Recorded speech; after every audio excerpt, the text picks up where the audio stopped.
Говийн бүс нутагт уул уурхай үйлдвэрлэл нэмэгдэж байгаатай холбоотойгоор улсын нөөц хэрэглээ тулгамдсан асуудал болоод байгаамаа. Гүний усыг уул уурхайн салбарт хэрэглүүл 8-9 жилийн дараа нөөц нь шавагдах аюул байгаа тул төвийн бүсээс хоолоогоор ус татах орхон говь төслийг хэрэгжүүлж эхлэв байгаамаа. Энэ төслийн явц үр дүнг өнөөдөр хэлэлцлээ. Анх 1985 онд Унгар, Монгол, Оросын 3 талын эрдэмтэд Монголын усны нөөцийг нэгдмээр ашиглах ерөнхий схемийг боловсруулжээ. За тэр схемд туул хэрлэн орхон голын усан сан байгуулах шаардлагатай гэсэн санааг гаргаж ирсэн байна. Хэрлэн голын орчинд усан сан барь гэдэг саналыг тухайн үед тавьж байсан ч дэмжигдэхгүй байсаар үдий хүрсэн байна.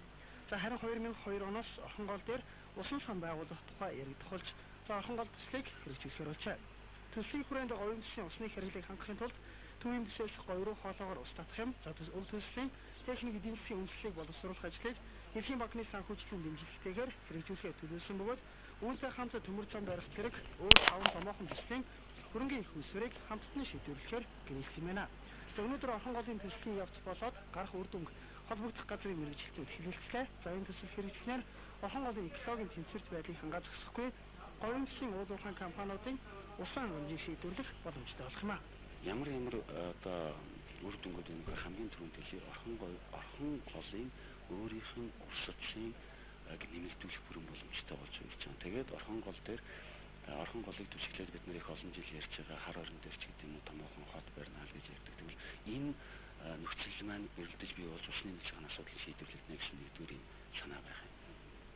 Хоёрдугаар асуудал нь хэрвээ өнөөдөр нийт Монгол улсын нийт нутаг дэвсгэрийн 30% нь гадрын усны нөөцийн 70% нь хөрөнгөлөгдсөн, үлдсэн 70 гаруй хувь нь ерөөсөө ур чадвар устай байж байгаа учраас бид нар энэ орхон говь төслийг хэрэгжүүлж нэгэнт бий болгосон усны нөөцийн усны нөөцнөөс 70 тоолгоор говь руу ус татсан тохиолдолд тэр говийн бүсэд хүн нэгдүгээрт нь хүн амын, хоёрдугаарт нь малаж хүн, гуравдугаарт нь газар тариалангийн тэгээд бат суурин газрын усан амын асуудлыг шийдвэрлэх бүрэн боломжтой болох юм. Монголын хөгжлийг уул уурхай салбар тодорхойлох хэмжээнд хүрсэн гэж ярьлаа. Гэтэл уул уурхай хөгжүүлэх нэн тэргүүн шийдвэрлэх шаардлагатай асуудал бол усан юм а.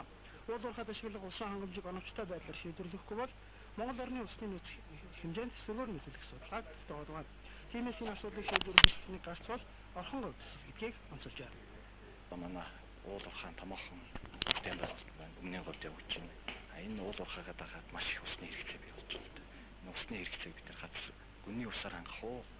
Гүний усаар хангахаар бол мэдээж маш их хэмжээний экологийн өсвөр нөлөөлөл бий болно. Өмнө говийн усыг бид нэр эрчимтэйгээр ашиглаад эхлэв нэг 10 жилийн дотор гарах байгаа. Тэгэхээр цаашдаа яах вэ? Мэдээж усны асуудал үүснэ. Энийг яаж шийдэх гарцсан гэхээр бид нэр гадаргуугийн гол мөрөн дээрээ урсцлын тохиргоо игээд хоолоогоор урагшин татах ийм төслийн талаар ярьж байгаа юм л да. Орхон говь төслөөр 40 мянган метр квадрат талбайд орхон голын өрийн урсгалаас дунджаар 232 сая метр куб усан сан бий болгож үүнээс 2.2 метр куб хэмжээтэй усыг шугам хоолоогоор дамжуулан говийн бүсийн 3 аймгийн 8 сумын хөдөө аж ахуй, тухайн бүс нутагт хот суурин, үйлдвэр аж ахуйн гол болон үйлдвэрийн эрчим хүчний үйлдвэрүүдийн усны хэрэглээний тодорхой хувийг хангахад тооцож байгаа юм байна. Өөрөөр хэлбэл дамжуулах шугамын 15 км дутамд буюу нийт 50 цэгт ус цэвэрх байгууламж байгуулснаар 100 мянган га бэлчээр 1 сая орчим тулгамал Манс баг даасан зодод хот за 8 сумын төв шинээр байгуулагдах суурингуудын 100-аас 120 мянган хүн амыг үндэсний усаар хангах мөн болгоны төв дунд хав өмнө говь аймагуудын нутгуудад 2000-аас 3000 га талбайд услахаатай тариалан эхлэх бололцоо нийт боломжтой гэж байна. Мэдээллийг бүр өдөрт их болноор бэлтгэлээ.